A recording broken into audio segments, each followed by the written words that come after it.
Oi, eu sou Maria Regina da USA You Can e hoje eu vim trazer para vocês algumas informações sobre a obtenção de habilitação profissional por endorsement ou reciprocity. Como a gente já conversou em alguns outros vídeos, quando você escolhe o estado que você pretende morar ou estudar, você deve levar em consideração sempre seus planos futuros, seus planos a longo prazo, e deve considerar sempre o mercado de trabalho para sua profissão e os requisitos para validação de diploma e obtenção de habilitação profissional no local escolhido, justamente porque esses requisitos nos Estados Unidos eles variam bastante de um estado para outro, certo? Bom, esse vídeo está cheio de informações bem legais, bem importantes. A gente vai estar sempre tentando trazer dicas bem interessantes para vocês, para ajudar no planejamento de vocês. Então aproveitem, se inscrevam no nosso canal para vocês não perderem nada, deixem um like de vocês aqui nesse vídeo e sigam a gente aqui no Instagram, certo? Bom, vamos lá. Uma das muitas diferenças na regulamentação para validação de diploma e obtenção de habilitação ou licença para atuar naquela profissão, que varia de um estado para outro e de uma profissão para outra também, é a licença por endorsement, ou seja, a licença por endosso, e a licença por reciprocity, ou seja, licença por reciprocidade. A licença por endosso, ela é para aqueles profissionais que já têm a licença para trabalhar no estado, nos Estados Unidos, e pretendem obter a licença para poder trabalhar em uma outra jurisdição, em um outro estado, certo?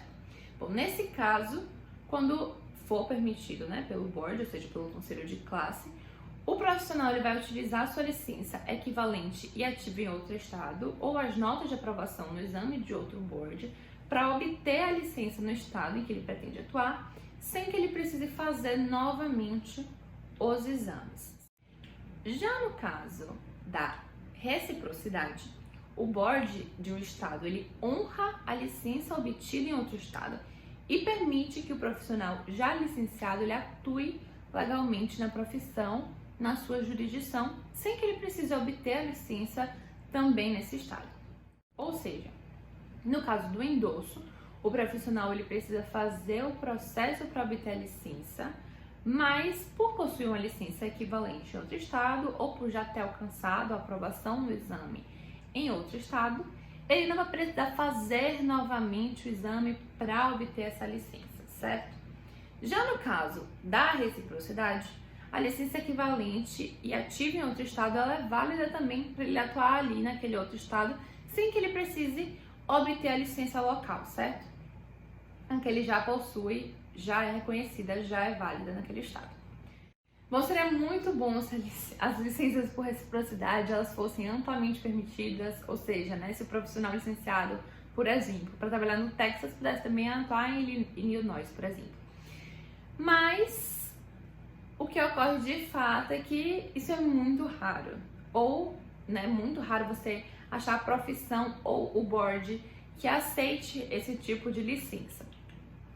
O que ocorre na prática, na maior parte das profissões e dos estados, é que se você possui a licença profissional em um estado e resolve mudar e ir morar em outro estado nos Estados Unidos, você vai precisar fazer novamente todo o processo de habilitação profissional.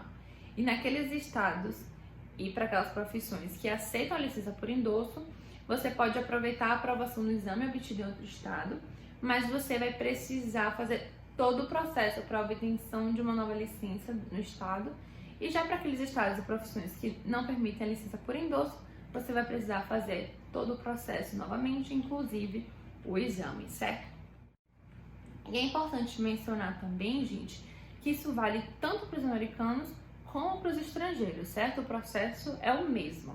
A justificativa que se dá para isso, para não reconhecer a licença de outro estado, é a proteção do mercado de trabalho local, do profissional daquele estado.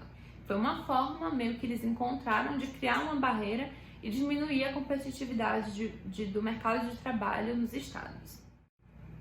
E por isso, como a gente já disse e vamos frisar sempre, que a escolha do estado em que você pretende estudar e obter a sua habilitação profissional é uma decisão extremamente importante, certo?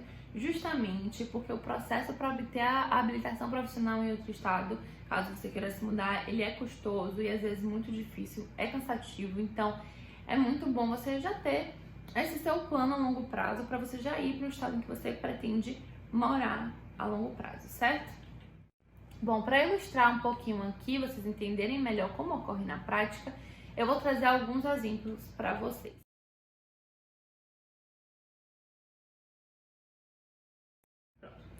Vamos supor, por exemplo, que eu tenho uma licença para atuar como dentista no Texas e eu decidi me mudar para Carolina do Norte.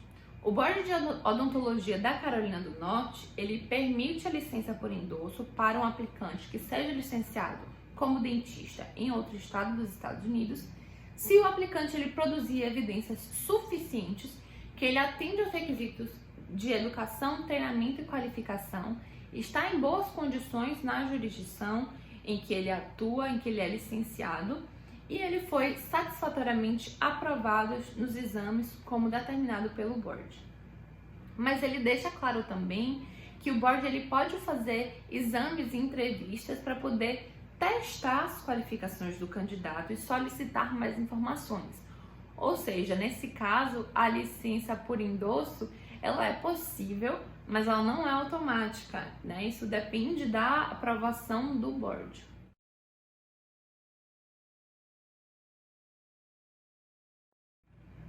Bom, outro exemplo, né? Vamos lá. Supondo que eu seja um farmacêutico licenciado em Nevada e eu quero me mudar para Virgínia. O board da Virgínia, ele aceita a licença por endosso, bastando que o candidato preencha um requerimento online solicitando a transferência da licença e desde que comprovado que as credenciais para licença no outro estado atendem aos requisitos de educação, experiência e exames para obtenção da licença na Virgínia. E aí, a partir disso, o board ele fará ainda uma revisão do status da licença, incluindo possíveis ações disciplinares ou condenações criminais, para poder comprovar que não há nenhum empecilho à licença, né? Mas, enfim, como vocês podem ver, de uma forma mais automática, né, digamos assim, do que no exemplo anterior que eu dei para vocês da Carolina do Norte.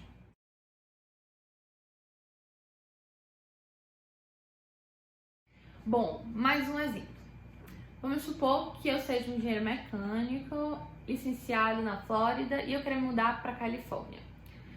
O board da Califórnia ele também aceita a licença por endosso, certo? Mas o aplicante ele tem que fazer todo o processo e fornecer toda a documentação como se fosse a primeira licença, né? Ele aproveita somente as notas obtidas no exame nacional.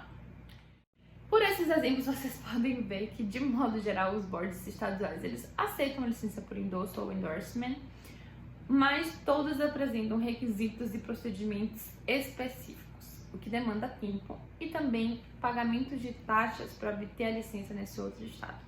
Por isso, o melhor é que você obtenha a licença no estado que você deseja morar a longo prazo, né, sendo possível, mas não automático, a obtenção da licença em outro caso, se você desejar se mudar, também há essa possibilidade, certo?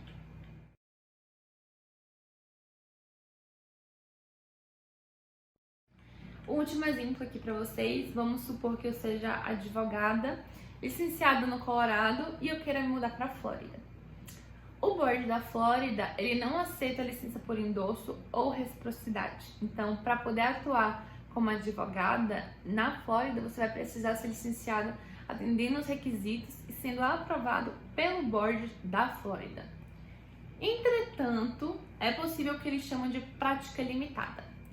Ou seja, se você é advogado licenciado pelo board de outro estado americano, é permitida sua atuação como advogado no estado da Flórida apenas nos casos regidos por lei federal, não sendo possível a atuação em nenhum caso regido por lei estadual. Então, sua atuação ela acaba ficando bem limitada.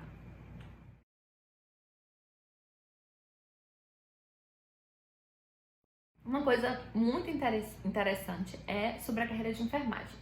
A carreira de enfermagem nos Estados Unidos, ela inovou realmente, né, criando o Nurse Licensure Compact Agreement.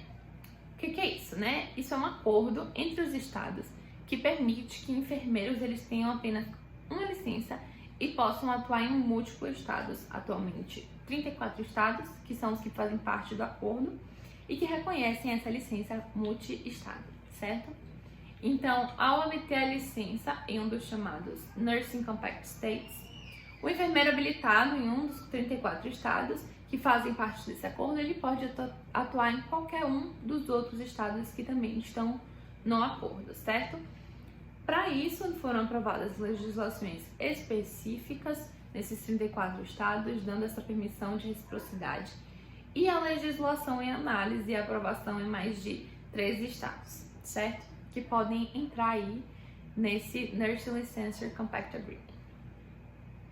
Bom, por exemplo, hoje, se o enfermeiro tirar a licença na Flórida, que é um dos Nursing Compact States, ele vai estar habilitado a praticar a profissão em qualquer um dos estados que são parte do acordo, certo? Então, enfermeiros e enfermeiras que pretendem obter habilitação para atuar nos Estados Unidos, usem e abusem dessa enorme vantagem, né? Isso é uma coisa excelente e é muito, muito raro de se acontecer, se tratando de profissões que exigem licença para poder atuar nos Estados Unidos, é algo realmente muito raro.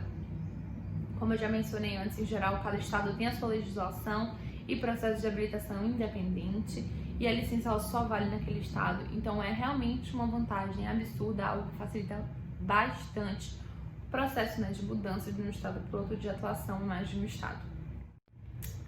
Bom, gente, então é isso que eu tinha para trazer para vocês hoje, eram essas dicas que eu tinha para dar. Muito obrigada por terem assistido, eu espero ter ajudado vocês a entender um pouquinho melhor como funciona essa habilitação profissional de um estado para outro nos Estados Unidos. Não esqueçam de dar o like aqui no vídeo, comentar as dúvidas que vocês têm, o que mais vocês querem saber também aqui da gente. Se inscrevam no nosso canal, certo? E sigam a gente lá no Instagram. O arroba do Instagram é @USAYouCan. E eu vejo vocês no próximo vídeo, certo? Tchau, tchau!